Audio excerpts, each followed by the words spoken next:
from the Regional Museum of Wojciech and a colleague at the Polish Academy of Sciences. So, the two sites in question are Gacz and Czysty Square. Gacz is near Glasnost, and Czysty Square is a cemetery in Wrocław. The analysis of DNA samples from Gacz is still ongoing. So today we are going to talk about Czysty Square in Wrocław and infectious disease. Here's a map of the city of Wrocław, Czysty Square. So, Czysty Square is the former cemetery of Our Savior. It is associated with the Church of Our Savior, and it was used for burials between the 16th and 18th centuries. This region of Poland was referred to as Silesia, and during this time period, there was a lot going on in this part of modern Poland. Among many other things, the 30 Years' War, you have a lot of armies moving around in this region, spreading diseases with them. In a particular time period into there were at least 14 documented disease epidemics. Once a new cemetery was built for the church, this cemetery fell out of use. Unfortunately, it is no longer possible to visit the site of this cemetery. There has been a mall built on top of it. Okay. So, the reason that we are doing DNA analysis is based in skeletal analysis, particularly this paper published by one of the colleagues working on this project was. So what they did was skeleton endoscopy. They took an endoscope and stuck it up through the foramen magnum, the big hole in the base of your skull, so that they could look at the inside of the cranial vault. We're talking about the cranial surface of the skull, so top part, inside. And they found pathological changes up there that are potentially suggestive of meningitis. Meningitis being the inflammation of the meninges, the three layers of tissue that surround and protect your brain and spinal cord. When you get meningitis, you have a lot of pressure building up in there and hemorrhaging, and this can prompt the bone up in your skull to react. So these are the changes that they are looking at. Serpens endocrania symmetrica, which is the most metal of these names, abnormal blood vessel impressions, and periosteal acquisitions of the dura mater. The dura mater is the outermost membrane of your meninges, so that it's the one touching your skull, and the periosteum is the connective tissue around your bones. These individuals also show evidence of lesions on the visceral surfaces of their ribs, so the surfaces facing your internal organs. And usually, although this data is not published, for this set of individuals, these rib lesions are suggestive of the chronic pulmonary infection. I did not note it on the slide. This study looked at 144 individuals. The next three slides will include images of human remains. So here we have the abnormal blood vessel impressions. You can see they're increasing in severity from photo 1 across to photo 3, and you get a deeper, more obvious grooves in the ribs. Periosteal acquisitions of dura mater, again increasing in severity as we move across the screen. So you can see pretty much the bright kind of whitish color in the middle unimaged screen. And serpens endocrania symmetrica. Essentially, all of these really squiggly lines we don't usually expect to see on a typical endocrine surface of the skull, which is why we're thinking maybe that's pathological. So, what are the pathogens that we're looking for? We started this study looking particularly at bacterial pathogens. We got the big boy, plague. So, of course, causing repeated outbreaks over and over and over again in Europe during this time period. Causative agent, Yersinia pestis.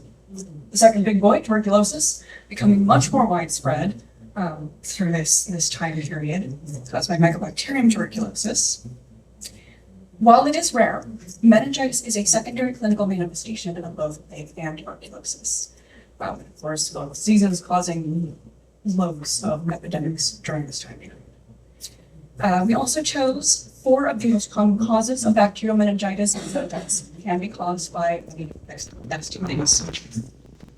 You have Neisseria meningitis, Parvovirus influenzae, which does not cause the flu, and Streptococcus pneumoniae. I have grouped these three together because they're quite similar in that these bacteria can live within the human oral microbiome, which we heard about earlier in this session, which is lovely. And they can just hang out there and not cause any illness. It is when they get into your bloodstream and then travel to your meninges that then you're going to have a bad time. Fourth one, Listeria monocytogenes. This one's a little bit of a weird outlier because in terms of transmission, this is transmitted through contaminated food and water. Here's our process. My lovely colleagues over in Poland sent us 23 teeth, all molars. We did all the usual prep work, photos, 3D scans, bleaching, drilling, for standard extraction and library prep protocols in the Snow Molecular Anthropology Laboratory. And then we sent those samples out for whole genome shotgun sequencing with Novogene on the NovaSeq X Plus, which looks like this rather fridge-like machine. We ended up sending 17 of those 23 samples. In all of our various quality checks, their DNA was looking the best. And for bioinformatics, we used Kraken too. So, for bioinformatics, release the Kraken. So, to start off with, to make sure that all of these systems were working and that we could get data from all of the raw data sent to us from Novogene, we started with the Kraken 2 microbial fat-free database. This is not their standard build, so it's a much more condensed, smaller library, and it also meant I didn't have to build a library in addition to downloading the database. And we started with 4 randomly selected individuals. And as you can see, Kraken picked up way more sequences than we were expecting. The number still does not feel real. So of those over 340 million sequences, and again, this is pooled, this is total from all 4, we ran all 4 individuals together as opposed to separately. Kraken sequenced 98 million of those. What we mean by classified was Kraken went in there and said, hey, I've got the sequence, I know what it is, I'm going to assign it a taxonomic ID. We then put those taxonomic IDs into the NCBI taxonomy browser using, just to start out, the most common codes for each species, as opposed to getting into the nitty-gritty details of different strains. The results that you're about to see are still very preliminary, and it's entirely possible that they do represent false positives. We will come back to them later for what we're doing next. So, what did we have in there? We hit all of them, which again, incredibly unexpected, but could be false positives, and we need to look deeper into figuring that out later, after I get home from the conference. Interestingly, though, we also hit a very specific strain of Mycobacterium tuberculosis, and that's what I'm going to keep my eye on for later.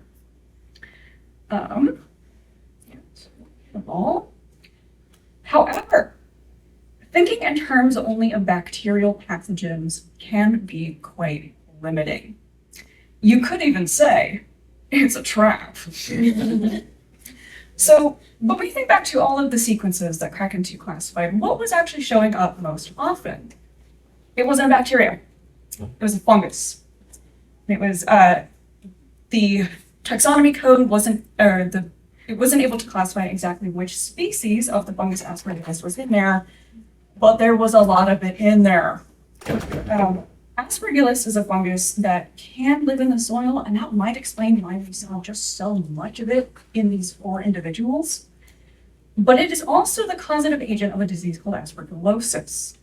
And aspergillosis can cause all of these things, including chronic pulmonary aspergillosis, thinking back to those rib lesions, and aspergillosis meningitis.